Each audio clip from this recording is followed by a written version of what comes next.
Ever wondered how to read minds without being a psychic? Or how to outsmart your friends in a game of psychological warfare? In this video, I'll reveal mind-bending tricks and psychological games that will leave you questioning everything you thought you knew. Get ready to dive into the fascinating world of mental manipulation and strategic mind games.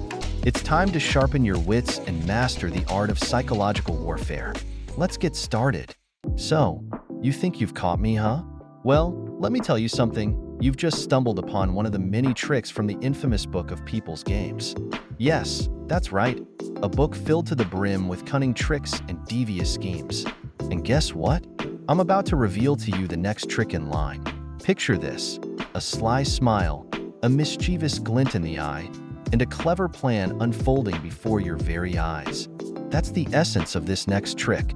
It's all about outsmarting, outmaneuvering, and outplaying your opponent.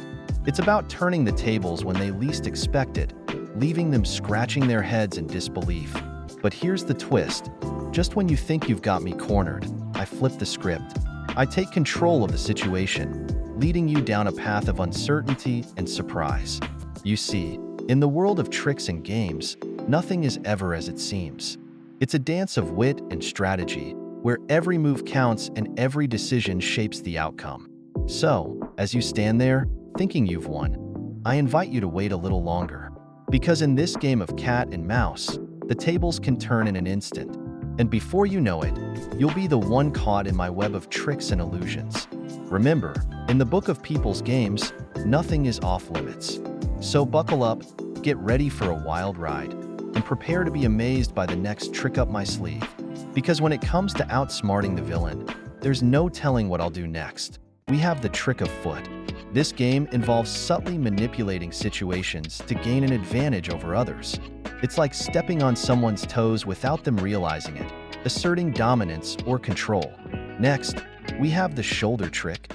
This game is all about shouldering responsibilities onto others, making them feel burdened or obligated to do things they may not want to. It's a sneaky way of avoiding accountability while making someone else carry the weight.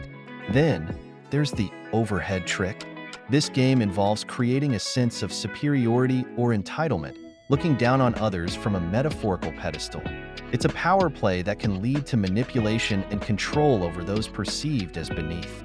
Moving on to the dynamics of, so if it wasn't yours, it would be mine. This game revolves around a sense of envy or coveting what others have. It's a subtle way of expressing jealousy or desire for something belonging to someone else, often leading to competition or conflict. Now, let's explore the concept of poor person. Look how hard I work. This game involves playing the victim card to garner sympathy or attention, while subtly boasting about one's efforts or sacrifices. It's a manipulative tactic to gain validation or support from others. Lastly, we have the theme of I'm just trying to help.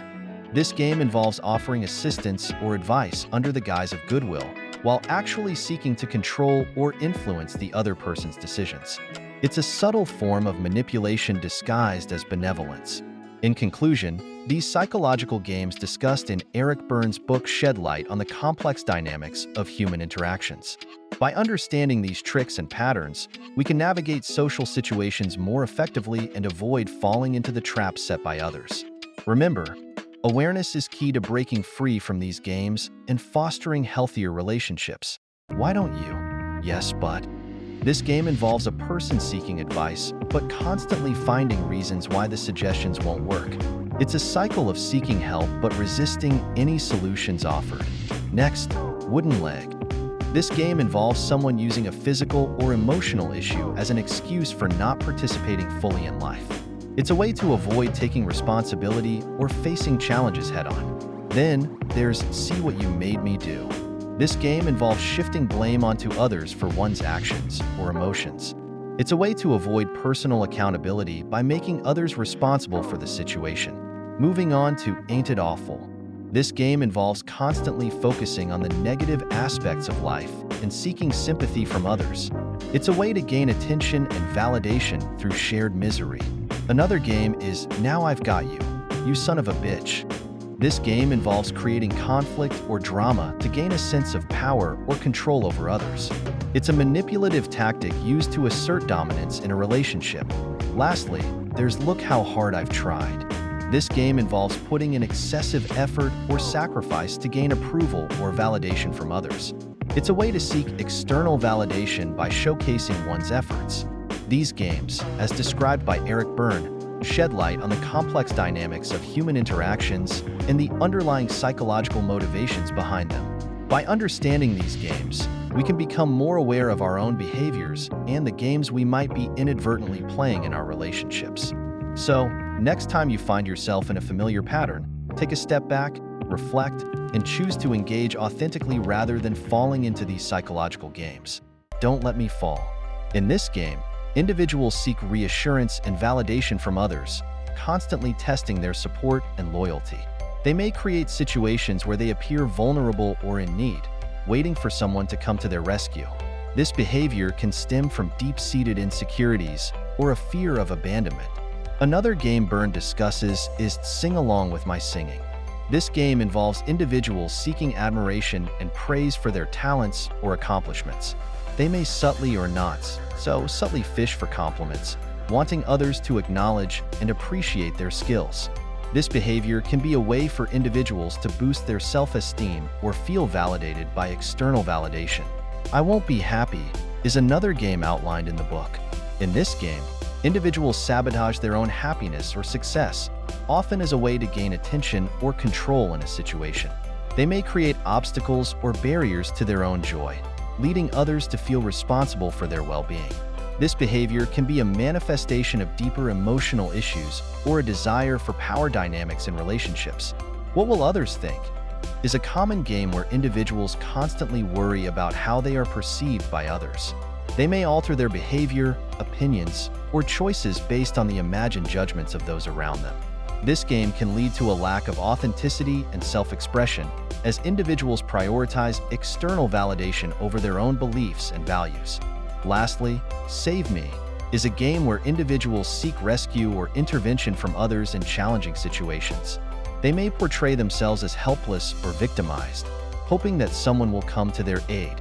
This behavior can stem from a need for attention, care, or a desire to avoid taking responsibility for their own actions. These psychological games, as described by Eric Berne, shed light on the complex dynamics of human interactions and the underlying motivations behind our behaviors.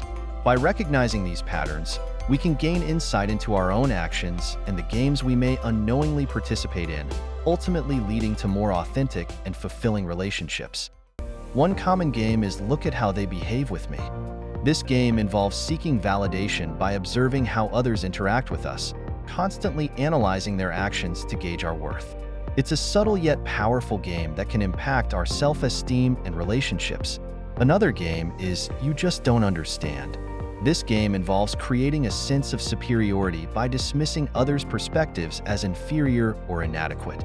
By playing this game, individuals seek to assert their dominance and control over a situation, often leading to misunderstandings and conflicts. If There Was No Problem, I Would Have Nothing to Do is another game explored in Berne's book. This game involves creating unnecessary drama or issues to stay engaged and avoid boredom.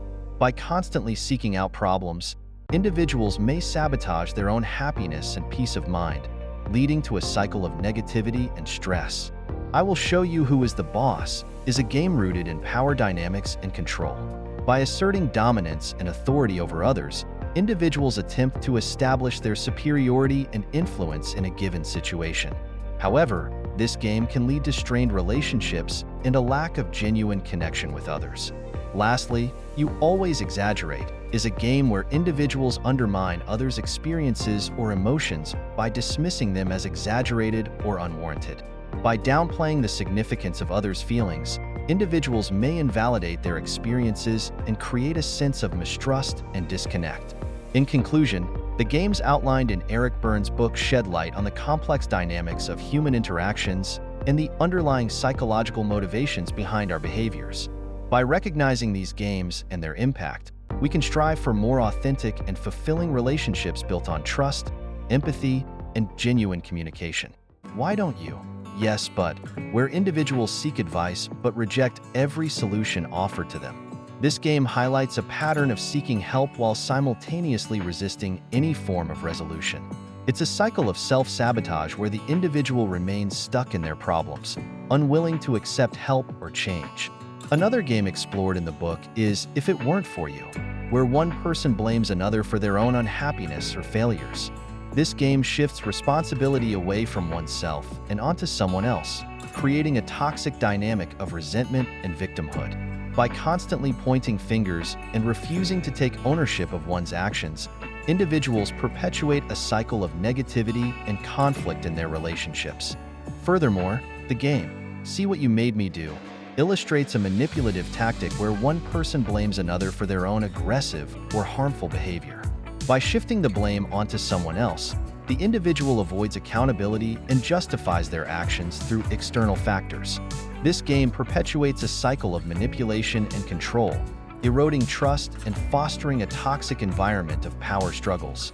In conclusion, the psychological games outlined in Games People Play shed light on the complex dynamics at play in human interactions. By recognizing these patterns and understanding their underlying motivations, we can strive to break free from destructive cycles and cultivate healthier, more authentic relationships. It's essential to be mindful of the games we play and work towards open communication, empathy, and mutual respect to foster genuine connections and personal growth. I am right, you are wrong mindset that often dictates our behavior. Let's delve into the victim mentality first. This game involves individuals portraying themselves as helpless, oppressed, or unfairly treated, seeking sympathy and attention from others. By assuming the role of the victim, they manipulate situations to garner support and avoid taking responsibility for their actions. This behavior can become a habitual pattern, shaping their interactions and relationships.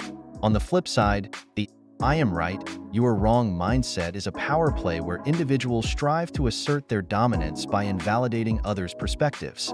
This game is fueled by ego, insecurity, and the need to control situations. By positioning themselves as the ultimate authority on what is right, they undermine others' opinions and maintain a sense of superiority. Burns' insights highlight how these psychological games impact our daily interactions, shaping the way we communicate and relate to one another. The victim mentality and the I am right, you are wrong mindset are not just isolated behaviors but complex strategies we employ to navigate social dynamics. By understanding these games, we can become more aware of our own tendencies and those of others, fostering healthier and more authentic relationships. Breaking free from these patterns allows us to engage in genuine, open communication, devoid of manipulative tactics and power struggles. In conclusion, Burns' exploration of psychological games serves as a mirror reflecting the intricacies of human behavior.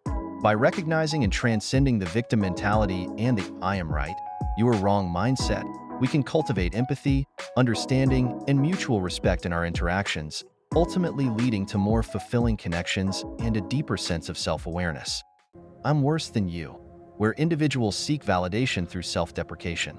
Then there's Things Will Never Be Good, where people adopt a pessimistic outlook to avoid disappointment. Lastly, If Only Things Were Different involves blaming external factors for personal dissatisfaction. These games, as Burns explains, are subconscious patterns that impact our relationships and self-perception. Understanding them can lead to healthier interactions and personal growth. Ever wonder why certain psychological tricks work like magic? It's all about tapping into the power of the mind. By understanding these subtle cues and behaviors, we can influence our decisions and actions without even realizing it. So next time you catch yourself falling for a mind game, remember, knowledge is power. Stay sharp, stay aware, and always question what's really going on behind the scenes.